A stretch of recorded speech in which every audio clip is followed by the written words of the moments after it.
Qu'est-ce qui vient après?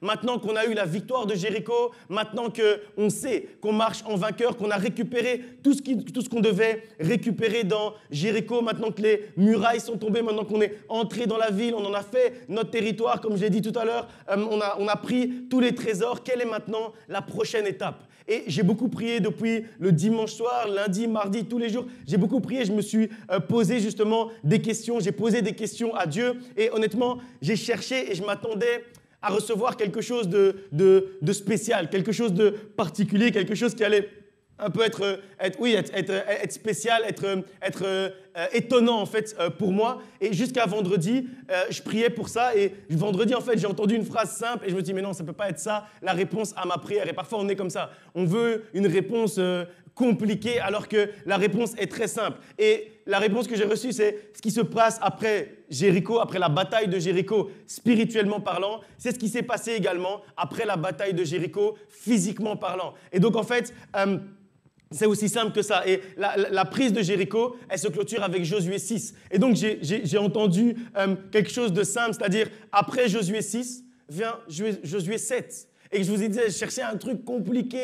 Nous, les êtres humains, on aime bien chercher des choses compliquées. Mais Dieu m'a dit, mais Josué 6, c'est la prise de Jéricho. Donc maintenant, étudie Josué 7 et tu vas trouver la saison qui vient après, en fait, la prise de Jéricho. Parfois, on cherche trop alors que c'est très simple. Avec Dieu, c'est très simple et souvent, la Bible, c'est très simple. Donc justement, j'ai lu et j'ai étudié Josué 7 et j'ai compris, en fait, ce à quoi on doit faire attention. Quelle est la saison qui suit, en fait, la prise de Jéricho, la victoire qu'on a obtenue la semaine dernière quand on sort de la ville. Il y a des éléments, en fait, auxquels on doit faire attention. Il y a des éléments auxquels tu dois faire attention après la victoire de Jéricho, après la bataille de Jéricho. Et en fait, quelles sont les étapes qui suivent également la victoire de Jéricho? Et après Jéricho, c'est le thème de la prédication d'aujourd'hui. Et on va prendre directement Josué chapitre 7 à partir du verset 1. On va lire d'abord les 5 premiers versets et puis on lira la suite de Josué 7 plus tard. Donc Josué 7 à partir du verset 1.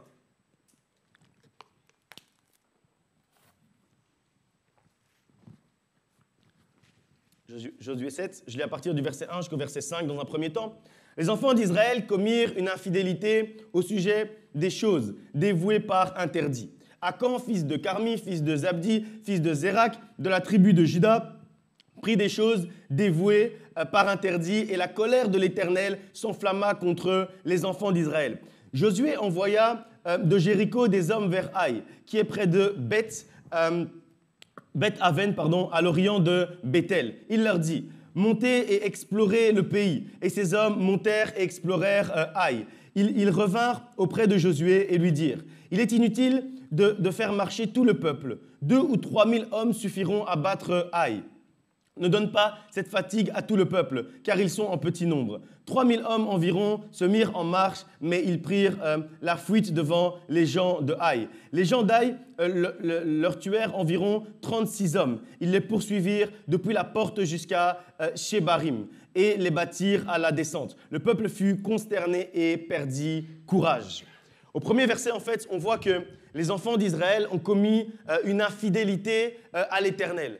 Et il faut bien se mettre dans le contexte et dans le contexte historique de ce qui vient de se passer, c'est-à-dire qu'ils sortent juste de la victoire de Jéricho. Et c'est pour ça qu'après on dit qu'ils étaient fatigués, donc ils ne sont pas allés jusqu'au pays de Haï.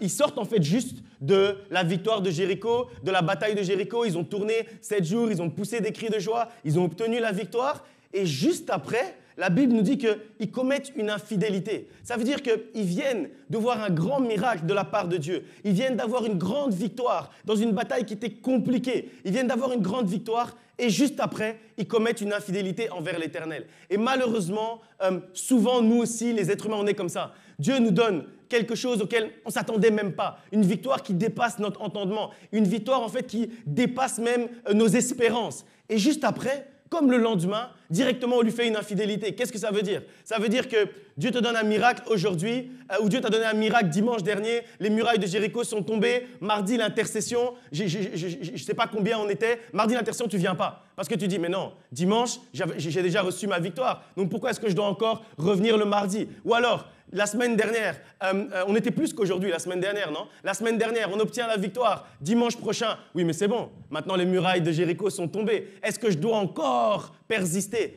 Alors que la semaine dernière, on a dit que ce qui nous permet de vivre dans le miracle, pas de voir un miracle une fois, de manière ponctuelle, mais ce qui nous permet de vivre dans le miracle, c'est la constance. La constance et la continuité. La manière dont on va établir une relation et une communion constante avec notre Dieu, c'est ce qui nous permet en fait de vivre dans le miracle. Et donc, on voit ici qu'ils ont commis une infidélité en faisant quoi? En prenant et en utilisant des choses qui avaient été dévouées par interdit.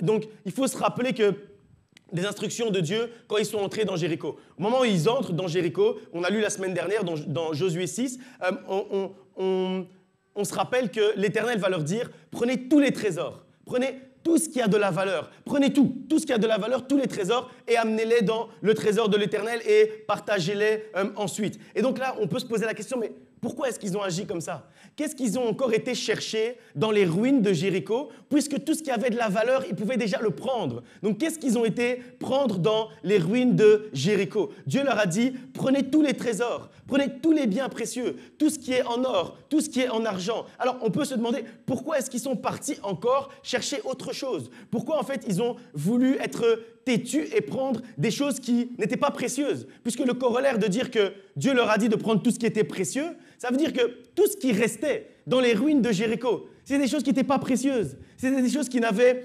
aucune valeur. Alors, pourquoi est-ce qu'ils ont désobéi à Dieu qui leur dit « Prenez des choses de valeur ».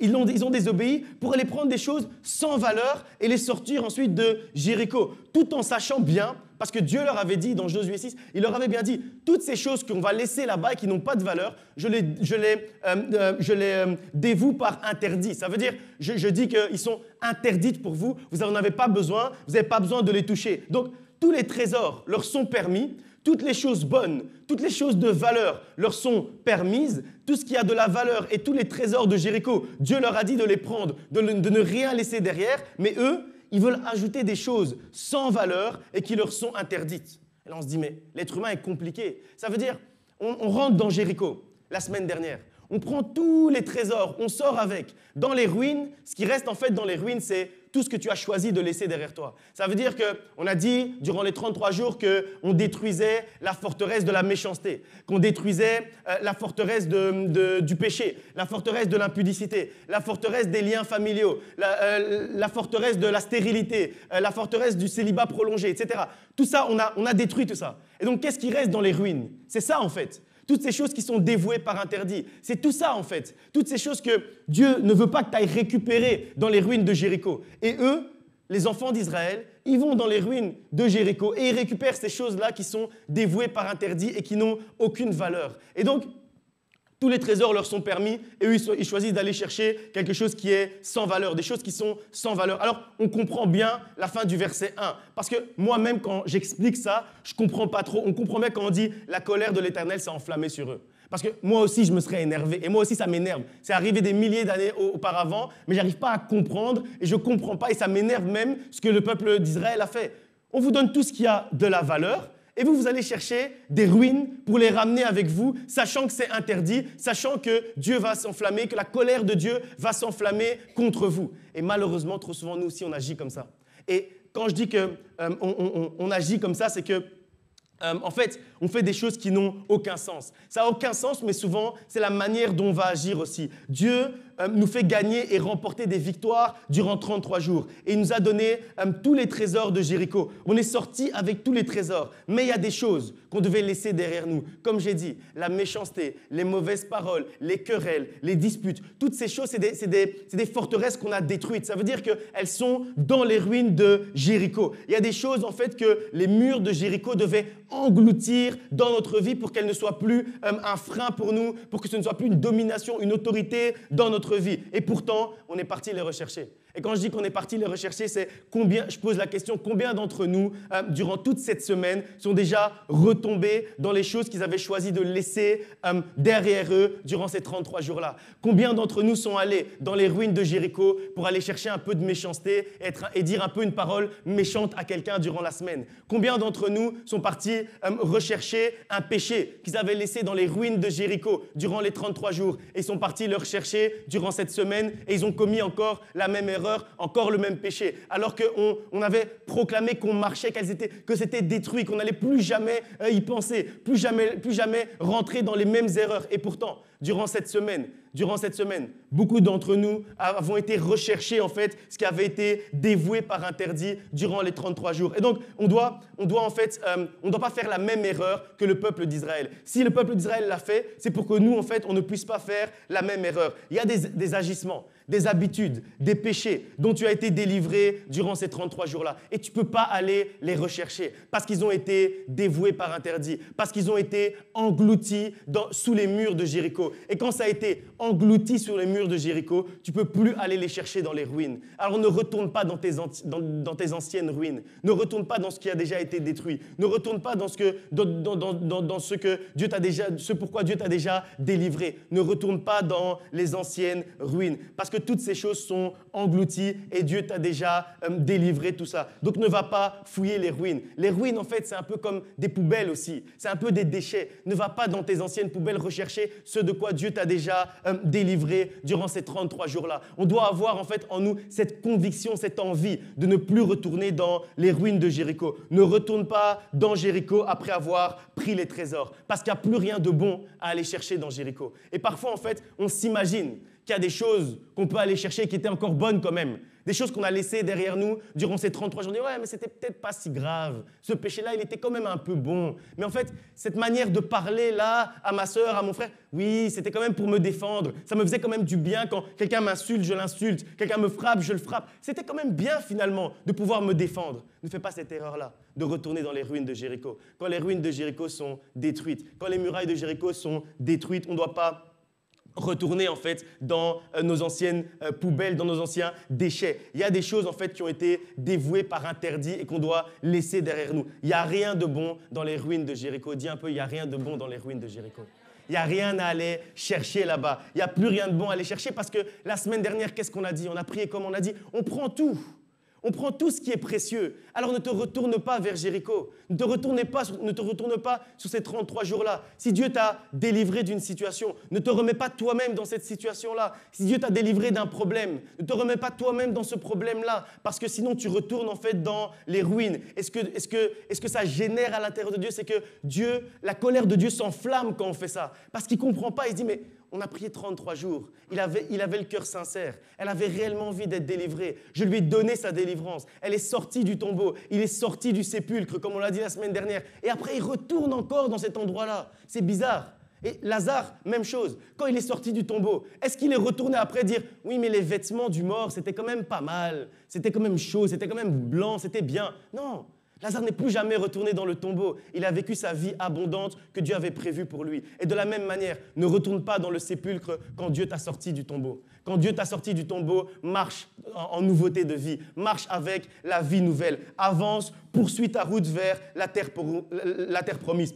Ne retourne pas en arrière. On a déjà tout pris dans Jéricho. On a déjà pris les trésors, l'or, l'argent, tout ce qui avait de la valeur. Alors, ne retourne pas à tes anciens péchés parce qu'ils n'ont aucune valeur. Ta vie passée n'a aucune valeur. Ta vie que tu vivais avant ces 33 jours-là n'a aucune valeur. Ne retourne pas à ton ancienne vie, ne retourne pas à tes anciennes erreurs, ne retourne pas à tes anciennes forteresses parce qu'elles n'ont aucune valeur. Au contraire, regarde vers l'avant. Regarde vers l'avant parce que vers l'avant, c'est la terre promise. Vers l'avant, en fait, c'est la ligne d'arrivée. Et aujourd'hui, ce qu'on doit faire en sortant de Jéricho, c'est avancer réellement vers la terre promise. Parce que toutes les choses qu'on a laissées dans Jéricho, sous les murailles, ça n'a aucune valeur, ça a été dévoué par interdit. Et tout ce que ça va faire dans ta vie, c'est que ça va enflammer la colère de l'Éternel. Donc avance vers la terre promise parce que c'est ce que Dieu veut pour toi. Jéricho, maintenant, il est derrière toi. Jéricho, maintenant, est derrière nous. Et maintenant, c'est le moment de la terre promise. C'est la saison de la terre promise. C'est la saison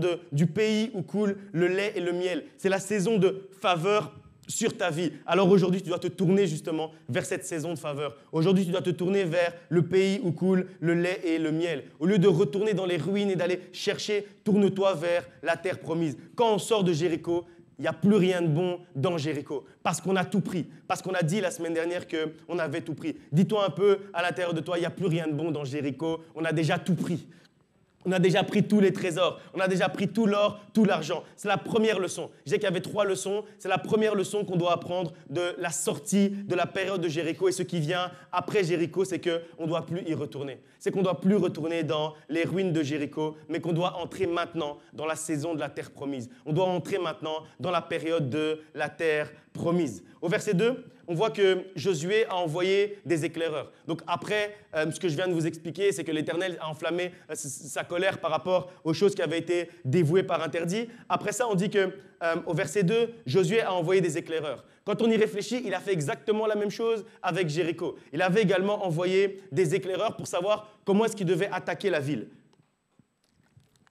Mais cette fois-ci, quand ils sont arrivés dans la nouvelle ville, la ville de Haï, dont ils devaient s'emparer, les éclaireurs, en fait, on voit bien qu'ils ont manqué de discernement. Ils ont manqué de discernement et ils n'ont pas écouté la voix de Dieu. Au lieu de donner les bonnes instructions qui allaient permettre au peuple de Dieu, au peuple d'Israël, d'avoir la victoire, ils ont pris l'ennemi de haut. Ils ont pris l'ennemi de haut, ils ont sous-estimé en fait la bataille qui allait venir. Ils ont dit, il est inutile de faire marcher tout le peuple. C'est-à-dire qu'ils ne sont pas assez forts, ça ne sert à rien de faire marcher tout le peuple. 2 ou 3 000 hommes vont suffire. On ne va pas fatiguer, ils ont dit qu'on ne va pas fatiguer tout le peuple parce que la bataille, elle est petite, parce que l'ennemi est petit. Ils sont devenus en fait condescendants par rapport à la bataille. Ils ont manqué de respect par rapport à la bataille. Ils ont cru en fait qu'eux-mêmes, ils étaient trop forts. Et que donc ça ne servait à rien que tout le peuple aille, 2 ou 3 000 hommes allaient suffire. Et à cause de ça, à cause de cette attitude condescendante, à cause de cette attitude orgueilleuse et avec un manque d'humilité, à cause de ce manque de discernement, ce qui s'est passé, c'est qu'à la première fois où ils sont allés vers le pays de Haï, qui n'était pas très fort, comme on dit ici, alors qu'ils avaient dit, les mêmes éclaireurs avaient dit que Jéricho était très fort. Mais là, le pays de Haï qui n'était pas très fort, là malheureusement ils n'ont pas eu la victoire. Et c'est une erreur que nous on peut faire aussi en fait. C'est une erreur que nous on fait aussi. Comme on sort en fait d'une période de 33 jours de prière, 33 jours de victoire, 33 jours de réussite, 33 jours où on a célébré la victoire de Dieu pour notre vie, il y a un risque en fait qu'on devienne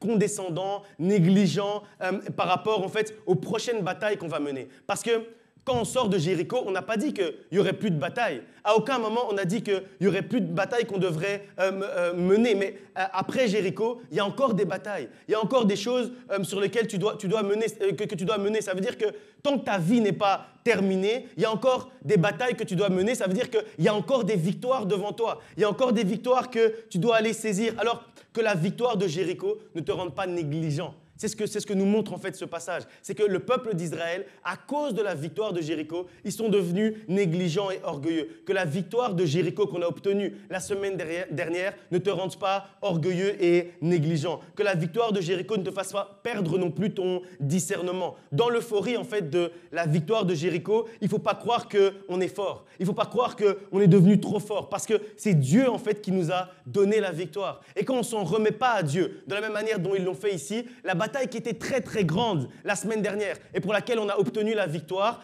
c'était Jéricho. Comme eux ici, c'était Jéricho. Et c'était les grandes murailles. On nous dit que les murailles de Jéricho, c'était plus de 5 mètres de large, c'était 30 mètres de haut. C'était très compliqué d'entrer dans Jéricho. Et ils ont obtenu une victoire compliquée. Mais après ça, comme ils se sont plus en fait remis à Dieu, ils ont cru qu'eux-mêmes ils pouvaient trouver la solution, eux-mêmes ils allaient en fait par leur force humaine trouver la solution et avoir la victoire eux-mêmes par leur force humaine. À ce moment-là justement, ils n'ont pas obtenu la victoire. Et c'est l'erreur que souvent on fait également. Comme on a obtenu la victoire hier sur quelque chose de compliqué, aujourd'hui on se dit on n'a plus besoin de se confier à Dieu pour ça. Et les éclaireurs, c'est ce qu'ils ont fait. On voit ici. En fait, à aucun moment, du verset 2 jusqu'au verset 5 où ils sont défaits, à aucun moment on dit qu'ils ont prié Dieu pour savoir ce qu'ils devaient faire. Alors que précédemment, avec Jéricho, qu'est-ce qu'ils ont fait? Ils ont envoyé les éclaireurs. Les éclaireurs sont revenus. Ils ont rassemblé les anciens. Ils ont prié. Et Dieu leur a dit, faites cette fois le tour de Jéricho et les murailles vont tomber. Ici, une bataille facile, puisqu'ils ne sont pas très forts, le pays d'Aï est moins fort que Jéricho et tout. Ils reviennent, ils prient pas, ils reviennent, ils prient pas, et ils disent, oui, je pense qu'avec ce plan-là, ça devrait fonctionner. Et c'est ce qu'on fait nous aussi trop souvent. Comme on a eu une victoire hier, aujourd'hui on va dire « oui, avec ce plan-là humain, ça devrait fonctionner ». Au contraire, on doit s'en remettre à Dieu. On doit se remettre encore plus à Dieu après Jéricho. Pourquoi? Parce qu'on a vu la preuve, justement, durant ces 33 jours. On a vu la preuve dimanche dernier que Dieu est puissant et qu'il agit dans notre vie de manière puissante et qu'il nous donne la victoire. Une victoire dont on n'aurait même pas pu imaginer, dont on n'aurait même pas pu rêver. Il nous l'a donnée la semaine dernière. Donc, à plus forte raison aujourd'hui, s'il y a une petite bataille qui arrive, remets-toi encore à Dieu. Demande encore à Dieu, mais c'est quoi le plan? Est-ce que c'est 7 jours que je dois tourner? Est-ce que je dois sonner de la trompette? Est-ce que je dois louer? Est-ce que je dois prier? Est-ce que je dois lire la Bible? Qu'est-ce que je dois faire pour sortir de cette situation? Ne te dis pas en fait que c'est bon, maintenant je suis assez fort pour m'en sortir moi-même. Parce que ce n'est pas comme ça. Malheureusement, après ce qui arrive, c'est ce qui est arrivé au peuple d'Israël. C'est qu'ils étaient beaucoup, mais au final, ils se sont retrouvés à être dans la honte, c'est-à-dire à fuir en fait un petit peuple. Alors que contre Jéricho, ils n'ont pas fui. Mais ici, contre le petit pays de Haï, ils ont commencé à fuir.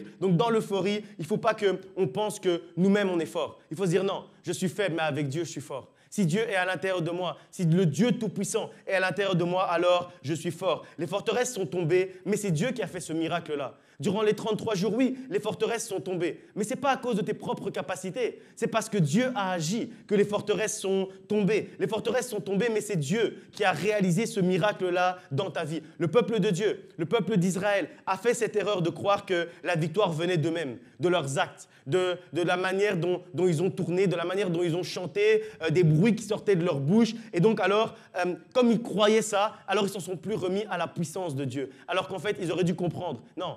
C'est la puissance de Dieu qui a fait ça. C'est la main de Dieu dans ma vie qui a agi. Et s'ils avaient compris ça, ils auraient la victoire facilement sur le pays de Haï. Parce que c'était un petit peuple, mais ils n'ont pas eu la victoire. De la même manière, ne crois pas que ce qui t'est arrivé, tous les miracles que tu as vécus durant le mois écoulé, ne crois pas que c'est le résultat de tes propres capacités. C'est la puissance de Dieu qui a agi. C'est la main de Dieu qui s'est levée sur ta vie. Et c'est la gloire de Dieu qu'on a vue. Pas la gloire d'une personne, pas la gloire du pasteur, pas la gloire du centre de la promesse, de l'assemblée. C'est la gloire de Dieu et de Dieu seul qu'on a vu durant ces 33 jours. Et si on garde ça à l'esprit, alors on va pas prendre le risque en fait de perdre le discernement, de perdre la lucidité, de perdre la lumière que Dieu nous a donnée. Si le peuple de Dieu a fait cette erreur, c'est pour que toi, tu ne puisses plus la faire. C'est pour que moi, je ne puisse plus faire cette erreur-là. C'est pour que nous ne puissions plus faire cette erreur-là. Que la victoire de Jéricho soit la première de tes victoires.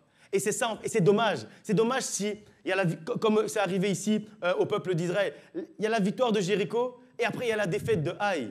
C'est dommage.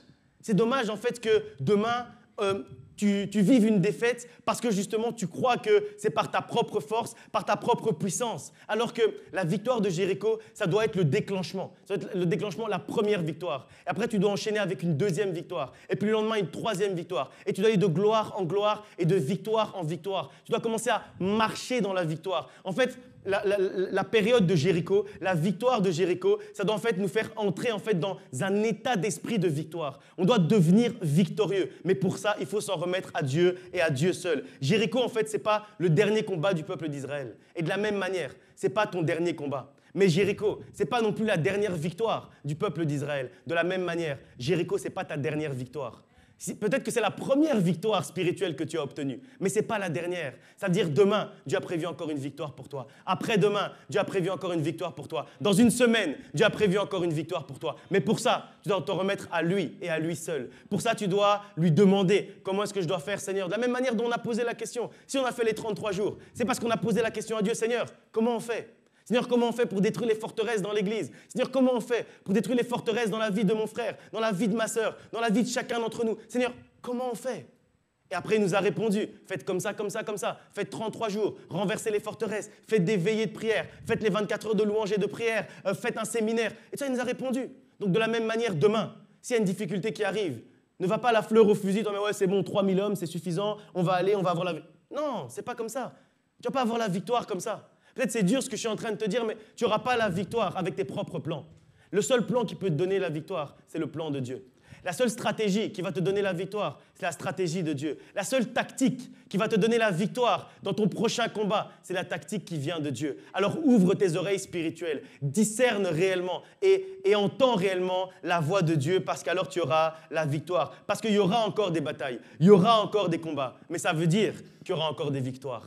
Parce que s'il y a un combat, il y a une victoire. Parce qu'on marche victorieux. Parce qu'on marche avec celui qui a déjà été nous chercher la victoire. Et on sait qu'au bout du chemin, il y aura la victoire. On sait que peut-être que le chemin ne sera pas facile. Il y aura des difficultés, mais au bout du chemin, il y a la ligne d'arrivée. Au bout du chemin, il y a la victoire. Dieu t'a montré qu'il te donnait la victoire, alors aie confiance, mais ne sois pas négligent. Ne sois pas négligent dans la manière d'agir. Agis toujours en ayant confiance en ton Dieu et alors tu verras la victoire. C'était la deuxième leçon, que Jéricho ne nous rende pas négligents et ne nous fasse pas perdre notre discernement. On va continuer, toujours dans Josué 7, et on continue au verset 6 et on va lire jusqu'au verset 13.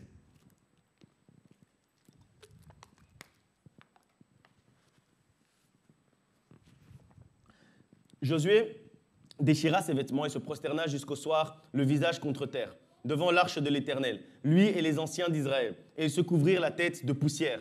Josué dit, « Ah Seigneur éternel, pourquoi as-tu fait passer le Jourdain à ce peuple pour nous livrer entre les mains des Amoréens et nous faire périr ? Oh, si nous eussions su rester de l'autre côté du Jourdain. De grâce, Seigneur, que dirais-je après qu'Israël a tourné le dos devant ses ennemis ?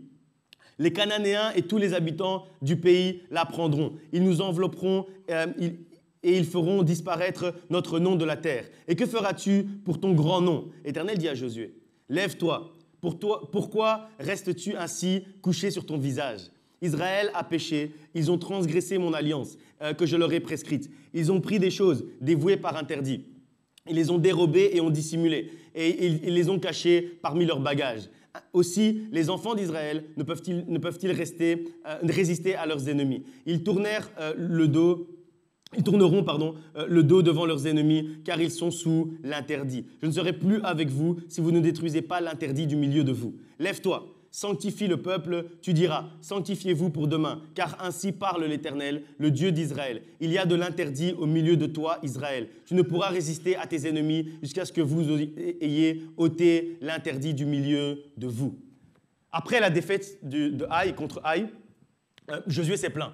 Il se plaint comme si Dieu avait abandonné le peuple, comme si en fait c'était la faute de Dieu. Il demande même pourquoi Dieu les a amenés jusque-là, comme si en fait il regrettait le temps où les murailles de Jéricho étaient encore debout. Parce qu'en fait il dit c'était bien avant qu'on passe le Jourdain. Et avant qu'on passe le Jourdain, les murailles de Jéricho étaient encore debout. Et nous aussi en fait, trop souvent on va agir comme ça. Ça veut dire en fait, on passe la victoire de Jéricho dimanche, durant la semaine, on va rechercher des choses dévouées par interdit dans les ruines, on fait des bêtises, et puis après, la bataille de Haï arrive, malheureusement, on est défait dans la bataille de Haï, on fuit avec la honte, et puis après, on commence à se plaindre à Dieu, on commence à dire, mais Seigneur, c'était quand même mieux pour moi avant ces 33 jours. Avant ces 33 jours quand même, c'était bien, j'avais pas telle chose. Pourquoi Seigneur, tu m'as fait passer durant 33 jours de prière pour après que maintenant je puisse encore avoir un problème devant moi, pour qu'encore quelque chose m'arrive, etc. Et donc on commence à se plaindre en fait à la moindre difficulté, on va se plaindre et regretter les forteresses qui ont été détruites. Comme si c'était mieux d'avoir des forteresses devant nous. Comme si en fait on ne se rappelait pas que ces forteresses-là nous empêchaient d'avancer. Quand Josué en fait il se plaint et dit que c'était mieux avant le Jourdain, en fait il se rend même plus compte que les murailles de Jéricho l'empêchait d'avancer, l'empêchait d'aller plus loin avec le peuple pour avancer vers la terre promise. Comme si en fait on ne se rappelait pas de tout ça. Au moindre problème, on commence à se lamenter sur notre sort. On commence à dire « Ah oui, mais j'ai prié pendant 33 jours, pourquoi est-ce que j'ai encore un problème ? Pourquoi est-ce que j'ai encore une difficulté ? Pourquoi j'ai encore une bataille qui se présente devant moi ?» Et c'était pas si mal les forteresses finalement. C'était pas si mal d'avoir des problèmes, les problèmes que j'avais avant les 33 jours. Seigneur, pourquoi tu m'as amené jusqu'ici s'il y a encore des problèmes après ? Mais oui, mais évidemment qu'il y a encore des batailles après Jéricho. Je ne sais pas si le peuple d'Israël, il pensait qu'après Jéricho, c'était fini, ils allaient aller tout droit vers la terre promise. Non, il y a encore des batailles après Jéricho. De la même manière, toi, tu ne dois pas croire qu'après ces 33 jours-là, il n'y aura plus aucune bataille. Mais ce n'est pas une raison pour se plaindre. À aucun moment, en fait, Dieu nous a dit que les problèmes étaient terminés par Jéricho. À aucun moment, on a dit la semaine dernière que, OK, à partir d'aujourd'hui, dimanche, tous tes problèmes sont résolus, tu n'auras plus jamais aucun problème dans ta vie. Non. Il y aura encore des batailles, mais Dieu nous a donné la victoire. Et c'est pour ça en fait que c'est pas pour ça en fait qu'on doit regretter Jéricho. Et c'est ça en fait la troisième leçon. Ne regrette pas Jéricho à la moindre difficulté, au moindre problème. Ne regrette pas Jéricho parce que la terre promise est plus belle que Jéricho. La terre promise est plus belle que ce sur quoi tu marchais avant, que le chemin sur lequel tu marchais avant de passer le Jourdain, avant d'arriver à Jéricho, avant de tourner autour des murailles de Jéricho. En fait, la terre promise, c'est bien plus beau que ça. La terre promise, c'est bien plus prospère que ça. Dans la terre promise, il y a bien plus de bénédictions pour ta vie parce que la terre promise est plus belle que Jéricho. Mais ça n'empêche pas que sur le chemin de la terre promise, il y ait encore des combats. Alors, si tu as eu une semaine difficile, si tu as eu une semaine où tu as eu des problèmes, si tu as eu une semaine durant laquelle tu as eu le visage contre terre, comme Josué, c'est-à-dire le visage où toi-même tu étais dans la honte, une semaine durant laquelle tu as connu la honte et où tu t'es dit « Pourquoi avoir prié durant 33 jours si au final j'ai encore des problèmes? Pourquoi avoir prié pendant 33 jours pour vivre au final une semaine comme ça? Si tu as eu une semaine compliquée et que tu t'es retourné justement et que tu es retourné dans tes ruines pour aller chercher des choses dévouées par interdite que tu avais laissées derrière toi, Dieu a quelque chose à te dire aujourd'hui au verset 10. Aujourd'hui Dieu te dit « Lève-toi ». Lève-toi. Pourquoi restes-tu couché la face contre terre? Ça veut dire, pourquoi restes-tu couché dans la honte? Ça veut dire, oui, tu as fait une erreur, ok. Tu as péché durant la semaine, ok. Tu as connu un problème durant la semaine, ok. Mais ne laisse pas le visage vers le sol. C'est-à-dire, ne reste pas dans ta honte. Lève-toi, sors de ta honte aujourd'hui. Lève-toi et après verset 13, lève-toi et sanctifie-toi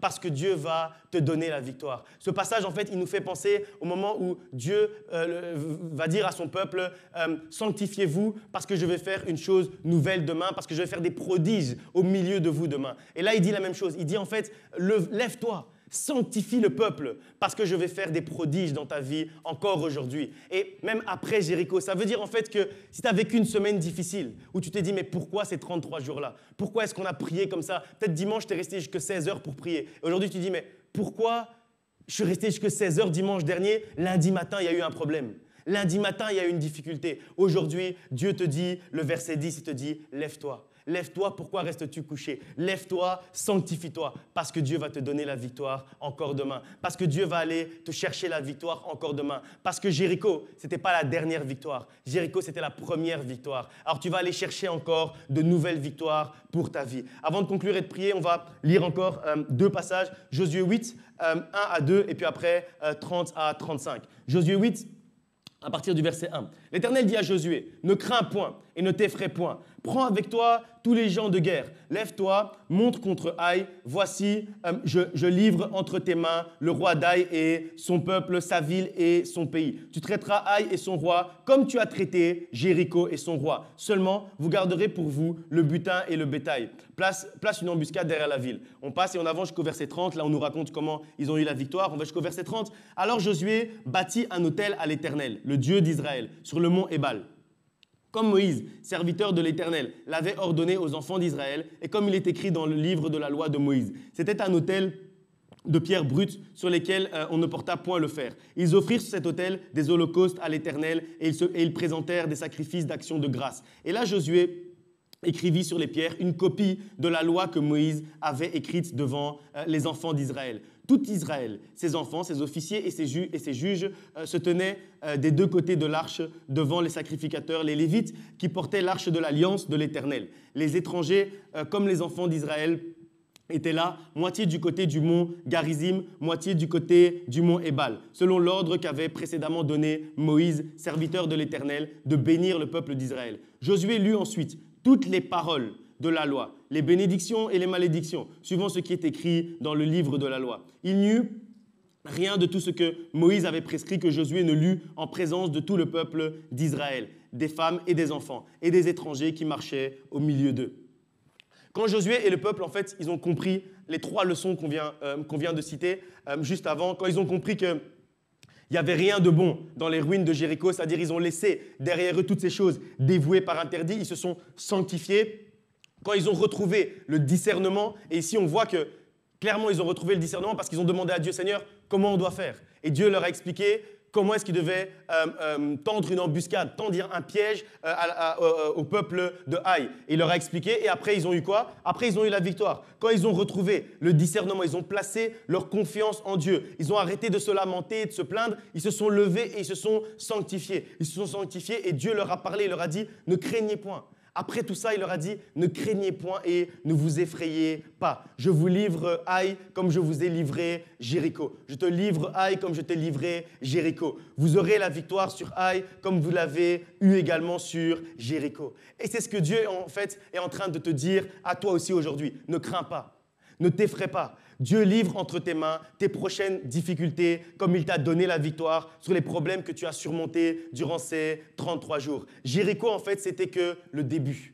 Jéricho, c'était que le début de ta vie victorieuse. La suite, en fait, sera encore meilleure. La suite, en fait, sera encore plus victorieux. Jéricho n'était que la première victoire. Et il y en aura de nombreuses qui te sont encore destinées. Et donc, c'est pour ça qu'après, le passage dit « Après Jéricho, ne crains plus rien ». Parce que les murailles de Jéricho, elles étaient tellement épaisses qu'il n'y a plus aucune muraille qui va se présenter devant toi et qui sera plus épaisse que Jéricho. Donc, si tu as eu la victoire sur Jéricho, à plus forte raison, tu auras encore la victoire demain. Après Jéricho, ne crains plus rien. Après Jéricho, plus rien ne peut te faire peur. Plus rien ne peut t'effrayer. Tu as déjà vaincu Jéricho. Qu'est-ce qui peut encore te faire peur? Tu as déjà fait tomber les murailles de Jéricho. Qu'est-ce qui peut encore te faire peur? Quelles murailles sont plus épaisses que Jéricho? Quelles murailles sont plus épaisses que toutes les forteresses qui sont tombées durant ces 33 jours-là? Quels soldats sont plus forts? Quels soldats sont plus entraînés que ceux de Jéricho? Si Dieu t'a donné la victoire sur Jéricho, plus rien ne peut te faire peur, plus rien ne peut t'effrayer, plus rien ne peut te faire craindre demain. Dis à ton voisin, après Jéricho, ne crains plus rien. Dis-lui bien, après Jéricho, ne crains plus rien. Et dis-le à toi-même aussi. Parle à ton âme et dis, après Jéricho, je ne crains plus rien. Après Jéricho, plus rien ne peut m'effrayer. Ensuite, au verset 3, entre le verset 3 et le verset 29, on nous explique la victoire. Je vous laisse lire à la maison, vous pouvez étudier ça ou à l'étude biblique samedi prochain. On nous explique la victoire sur Haï, la manière dont c'est arrivé, très intéressant, la manière dont ils ont suivi toutes les instructions de Dieu. Puis au verset 30, on nous dit que Josué a fait 3 choses. Il a fait 3 choses après la victoire de Haï. Donc quand il a eu la deuxième victoire, là, il a compris quelque chose qu'il n'avait pas compris après la victoire de Jéricho. Il a compris 3 choses. Il a bâti un autel pour Dieu. Donc ça veut dire qu'il a établi une relation et une communion entre le peuple d'Israël et Dieu. C'est ça, en fait, construire un autel. Deuxième chose, il a amené l'arche de l'Éternel. Il a amené l'arche de l'Alliance, c'est-à-dire la présence de Dieu sur cet autel-là. Et puis après, on dit qu'il a réécrit les tables de la loi, les bénédictions de l'Éternel, et il a ramené la parole de Dieu au milieu du peuple. Et c'est ça, en fait, la suite. C'est ça, en fait, les prochaines étapes. Quand on comprend, en fait, qu'on doit s'en remettre à Dieu. Quand on comprend les 3 leçons d'avant, après ça, il y a 3 actes qu'on doit poser. Et c'est les actes, en fait, que Josué a posés à ce moment-là. Si tu veux continuer, en fait, à vivre des victoires comme celle de Jéricho, comme durant les 33 jours merveilleux qu'on a clôturés la semaine dernière, si tu veux continuer à marcher dans la victoire et aller de gloire en gloire et de victoire en victoire, c'est de ça, en fait, dont tu as besoin. Ces 3 éléments-là, ces 3 étapes-là. La première, c'est établir l'autel de Dieu dans ta vie. Une relation personnelle, une communion personnelle et individuelle avec Dieu en bâtissant un autel de Dieu dans ta vie. Quand tu bâtis un autel de Dieu dans ta vie, c'est-à-dire que tu proclames également la seigneurie de Dieu dans ta vie. Tu proclames que Dieu est le roi de ta vie, que Dieu est le maître de ta vie, que Dieu est le Seigneur de ta vie. Deuxième étape, amener l'arche de l'Éternel dans ta vie, c'est-à-dire que sa présence, que la présence de Dieu soit continuelle dans ta vie. Et ça, en fait, c'est en parallèle avec ce qu'on a dit la semaine dernière, avec la Sunamite. En fait, elle a mis une table, elle a mis une chaise, elle a mis un lit pour qu'en fait l'homme de Dieu puisse demeurer dans sa maison. C'est-à-dire qu'elle a tout fait pour que l'homme de Dieu puisse s'établir dans sa maison. Et c'est ça en fait, amener l'arche de l'alliance dans notre vie. C'est amener la présence de Dieu. Que la présence de Dieu soit palpable dans ta vie après Jéricho. Et c'est ça en fait que Josué avait compris. Et la troisième chose, réécrire les tables de la loi. C'est ce que tu dois faire également. Tu dois construire un autel. Tu dois amener l'arche de l'alliance et tu dois réécrire les tables de la loi, c'est-à-dire demeurer dans la parole de Dieu, ramener la parole de Dieu au centre de ta vie. Tu dois amener la présence de Dieu, tu dois demeurer avec une communion et une relation personnelle avec ton Dieu et tu dois également amener au centre de ta vie la parole de Dieu. C'est ce que Josué a fait. Quand il a compris les erreurs qui avaient été faites entre Jéricho et Haï, entre la bataille de Jéricho et la bataille de Haï, quand il a compris les erreurs qui avaient été faites dans cette période-là, c'est les 3 choses qu'il a faites. Il a construit un autel, donc il a appelé Dieu dans sa vie, il a appelé Dieu à demeurer dans sa vie, il a mis en place une relation personnelle avec son Dieu. Deuxième chose, il a amené l'arche de l'Alliance, l'arche de l'Éternel dans sa vie pour que la présence de Dieu soit palpable et continuelle dans sa vie. Et il a également remis la parole de Dieu au centre. Et c'est ce qu'on doit faire durant cette période qui suit la période de Jéricho. Alors, à ce moment-là, la conclusion et l'impact, en fait, le résultat, c'est que Jéricho ne sera que le début d'un enchaînement de victoires dans notre vie, d'une série de victoires dans notre vie, un enchaînement de victoires. C'est ce que Dieu, en fait, veut proclamer dans ta vie aujourd'hui. La semaine dernière, on a proclamé la victoire de Jéricho. Mais aujourd'hui, on va encore plus loin. Aujourd'hui, on ne proclame pas une victoire comme la victoire de Jéricho. Aujourd'hui, on proclame l'enchaînement de victoires. Aujourd'hui, on proclame une série de victoires. Aujourd'hui, on proclame un déclenchement de victoires dans notre vie. Et c'est ce que je proclame également dans ta vie. Jéricho, c'était la première victoire. C'était l'élément déclencheur. Donc maintenant, tu as enclenché en fait le cycle de la victoire dans ta vie. Le cycle de la vie victorieuse. Et tu vas aller de gloire en gloire et de victoire en victoire. Jéricho, c'était la première victoire, mais demain, tu vas vivre une deuxième victoire. Après-demain, tu vas vivre une troisième victoire, et puis la quatrième, et puis la cinquième, et puis la 10e, et puis la 55e, et puis la 102e, parce que Jéricho, c'était que le début. Jéricho, c'était juste l'étincelle, mais aujourd'hui, un feu est allumé dans ta vie. Les 33 jours de prière qu'on a passés, c'était juste l'étincelle, mais aujourd'hui, un feu est allumé, et aujourd'hui, c'est le feu de la victoire qui est allumé dans ta vie, qui est allumé dans ma vie, qui est allumé au centre de la promesse, qui est allumé dans cette église, qui est allumé dans cette assemblée, et ainsi de suite jusqu'à la fin de ta vie parce que tu as initié le cycle vertueux de la victoire qui va s'enchaîner comme une réaction en chaîne pour que tu puisses aller de gloire en gloire, de victoire en victoire. Alors proclame de gloire en gloire. Non, vraiment, de gloire en gloire, de victoire en victoire. Lève-toi, lève-toi. Quand on proclame ça, on doit se lever. Pardon, chaque fois, je vous dis la même chose. Il y a des choses qu'on ne peut pas proclamer assis. Lève-toi et proclame un enchaînement de victoires dans ma vie.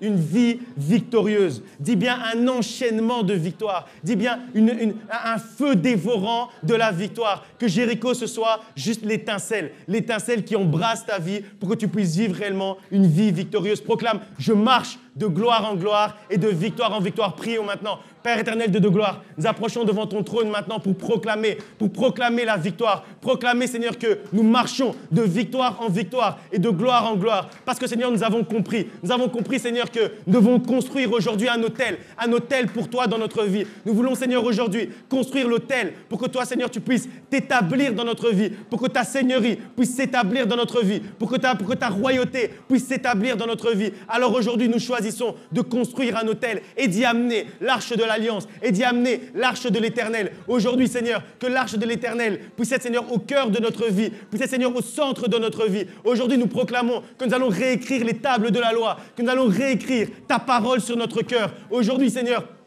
la pierre sur laquelle nous voulons écrire, c'est notre cœur. La lettre sur laquelle nous voulons écrire aujourd'hui, c'est notre cœur. Aujourd'hui, Seigneur, nous voulons réécrire les bénédictions, réécrire la parole dans notre vie, réécrire la parole sur notre cœur. Parce qu'aujourd'hui, nous avons choisi de vivre une nouvelle vie avec toi. Parce qu'aujourd'hui, nous avons choisi de vivre une vie de victoire, d'aller de victoire en victoire, de gloire en gloire, de marcher dans la victoire. Aujourd'hui, nous proclamons dans notre vie une vie victorieuse. Nous proclamons, Seigneur, que dès aujourd'hui, nous allons vivre cette vie de victoire et que rien ni personne ne pourra encore nous remettre dans la vie de la défaite, dans la vie de l'échec. Aujourd'hui, nous proclamons que l'échec n'a plus de place dans notre vie parce qu'aujourd'hui, nous proclamons, Seigneur, que la victoire de Jéricho a été le déclenchement de quelque chose de nouveau dans notre vie, a été le déclenchement d'une vie nouvelle dans notre vie, a été le déclenchement d'une vie de victoire, a été le déclenchement d'une vie de gloire. Alors aujourd'hui, nous proclamons que nous marchons dans la victoire, que nous vivons dans la victoire, que chaque jour de notre vie, nous allons de victoire en victoire et que Seigneur, aujourd'hui, nous allons, Seigneur, avoir à l'intérieur de nous cet autel.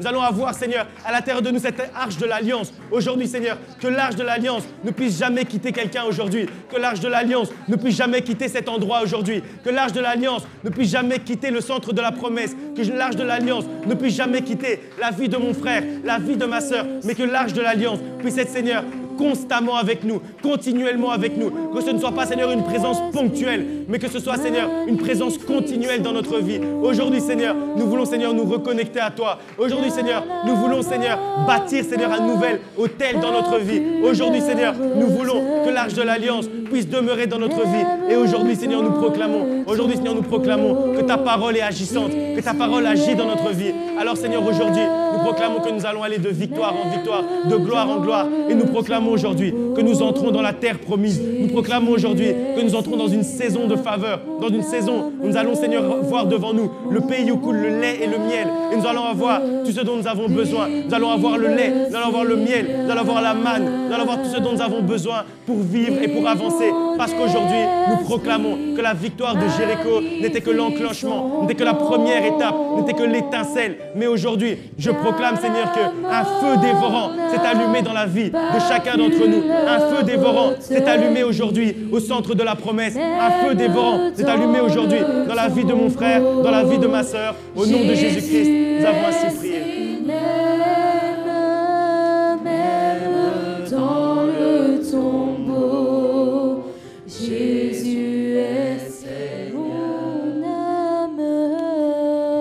Mon âme bénit le Seigneur. Mon esprit et mon esprit magnifie son nom. Car la mort n'a pas pu le retenir, même dans le tombeau, Jésus est célèbre. Même dans le tombeau, Jésus est célèbre. Même dans le tombeau, Jésus est Seigneur. Même dans le tombeau, Jésus est Seigneur. Pendant qu'on priait, j'ai eu à cœur qu'on puisse faire quelque chose. La parole de Dieu nous dit que c'est Josué, c'est-à-dire le sacrificateur, qui a bâti l'autel, qui a amené l'Arche de l'Alliance et qui a réécrit les tables de la loi. Alors, si précédemment, tu as déjà essayé de te reconnecter à Dieu, tu as déjà essayé de bâtir un nouvel autel, tu as déjà essayé d'amener l'Arche de l'Alliance, mais chaque fois, c'est compliqué. À chaque fois, tu retombes dans les mêmes travers. À chaque fois, tu te retrouves encore à aller chercher les ruines de Jéricho. À chaque fois, tu retombes dans les mêmes péchés, dans les mêmes erreurs, dans les mêmes difficultés, dans les mêmes problèmes. J'aimerais que tu puisses t'avancer pour que, ensemble, avec le comité pastoral, on puisse prier pour toi, pour que réellement l'autel de Dieu soit bâti dans ta vie et que tu puisses plus retourner, aller dans les ruines de Jéricho. Que les ruines de Jéricho soient réellement derrière toi et que tu puisses avancer maintenant dans la terre promise. Que tu puisses réellement aujourd'hui, qu'on puisse déposer dans ta vie l'Arche de l'Alliance, qu'on puisse déposer et réécrire sur ton cœur les paroles de Dieu. Si tu sens que tu as besoin de te reconnecter à Dieu, de construire un autel, de déposer l'Arche de l'Alliance dans ta vie, si tu t'es éloigné de Dieu pour une raison ou pour une autre, si la relation avec Dieu a été distendue pour une raison ou pour une autre, ou si tu ne connais pas Dieu et que tu veux te connecter à lui aujourd'hui, je t'invite à t'avancer. On va prier avec toi, avec le comité pastoral.